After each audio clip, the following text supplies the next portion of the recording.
Salut à tous et bienvenue dans cette nouvelle vidéo. Vous l'avez sûrement lu dans le titre, je m'appelle Freddy, je suis sommelier depuis de nombreuses années et aujourd'hui on va goûter un vin de 60 ans d'âge. J'ai eu le plaisir de retrouver cette bouteille au fond de ma cave, une belle côte rôtie de 1964, tout pile 60 ans. Est-ce que ça va être du vinaigre ou l'un des plus grands vins que j'aurai goûté de ma vie? On va le savoir à la fin de cette vidéo. Avant de commencer la dégustation, je vais vous rappeler ce qu'est le vieillissement d'un vin et qu'est-ce que ça apporte. Le vieillissement en bouteille se fait par micro-oxygénation. L'oxygène va très lentement passer au travers du bouchon pour rentrer en contact avec le vin au fil des années. Ce contact de l'oxygène avec le vin va petit à petit le dégrader, mais de manière extrêmement lente en changeant ses arômes au fil des phases de son évolution. Ce qui veut dire que ce vin de 60 ans est probablement devenu du vinaigre. Ou le meilleur vin que j'aurais goûté de ma vie. Ça, on le saura bientôt. Alors attention, quand on ouvre une très vieille bouteille comme celle-ci, il arrive que le bouchon soit dans un état médiocre. Dans ce cas, il va falloir être très délicat au moment de sortir le bouchon. Le bouchon est là, effectivement dans un état plutôt correct, mais on sent que le vieillissement a eu son petit effet. 60 ans, c'est pas rien. T'as vu Mamie Jacqueline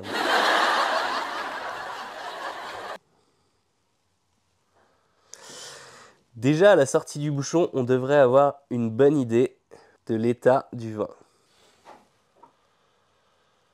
Waouh, ça sent bon, hein? Ah, c'est pas impossible que ça goûte quand même, hein. Bon, en même temps, on a choisi une côte rôtie, donc déjà, appellation faite pour la garde.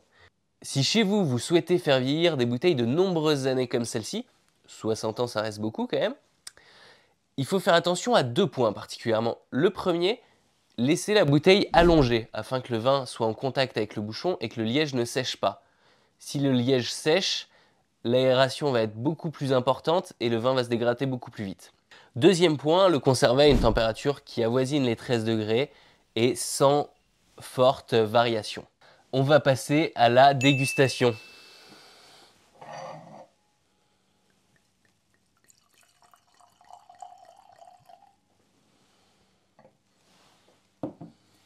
On peut tout de suite apercevoir cette couleur, signe d'un vieillissement extrême. L'oxygène a dégradé la couleur au fil des années pour arriver vers ce brique, tuile, très typique des vieux vins.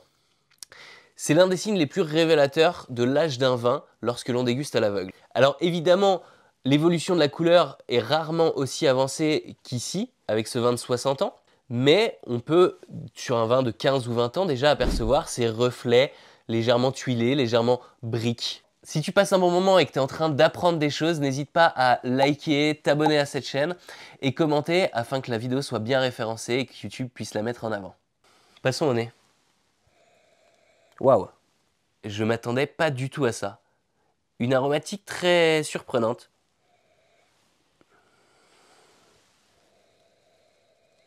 Au nez, pour le moment, ça a l'air de se tenir. On n'est pas vraiment face à un vin de 60 ans. Évidemment, il y a des marqueurs d'évolution, mais ça reste porté sur la fraîcheur.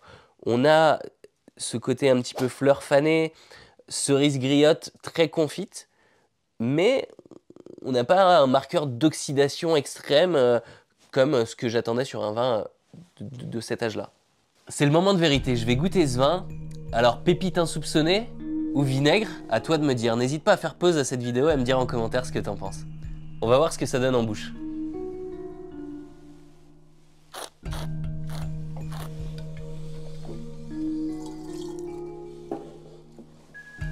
Eh bien écoutez, on est bon pour aller acheter une salade parce que là, on a de quoi faire une vinaigrette. Non, blague mise à part, c'est pas du vinaigre, loin de là. On est sur un vin qui a très largement passé son apogée. C'est une évidence. Est-ce que c'est imbuvable aujourd'hui? Chacun a un petit peu sa réponse.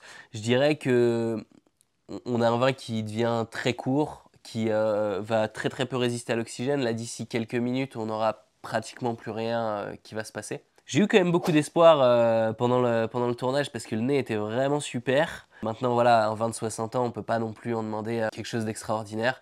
C'est pas du tout dans ces phases de vieillissement qu'un vin comme ça va s'exprimer. Une côte rôtie de belle qualité, on peut la tenir 15 à 20 ans. Au-delà, ce sera quand même un gros pari. C'est toutefois une expérience assez intéressante de goûter des vins qui sont comme celui-ci un petit peu trop vieux pour comprendre l'impact du vieillissement sur un vin. Moi en tant que tel, c'est pas un vin que je vais boire. Je suis très content de le déguster, de voir comment peut évoluer un vin de cette qualité. En revanche, c'est pas très intéressant parce qu'il reste plus grand chose de ce vin, hormis l'aromatique. En bouche, c'est assez court, on n'a plus de tanin, on n'a plus vraiment d'acidité, on n'a plus de fruits. Et voilà, alors si tu ne veux pas que ça t'arrive, il est important de bien trier sa cave et de savoir quand ouvrir les bouteilles de vin. Pour ça, tu peux t'abonner à la chaîne pour en apprendre davantage sur le vin, mais tu peux également te rendre sur jutesgouttes.com pour goûter un tas de nouvelles choses, des vins qui seront déjà prêts à boire, mais également trouver dans les infos les périodes de vieillissement suggérées. Au moment où sort cette vidéo, il est probable que ce soit encore la foire au vin chez Jus de Gouttes. C'est jusqu'à 15% de remise sur une super belle sélection. Alors n'hésite pas à aller jeter un petit coup d'œil, le lien est certainement en description. Allez, cheers!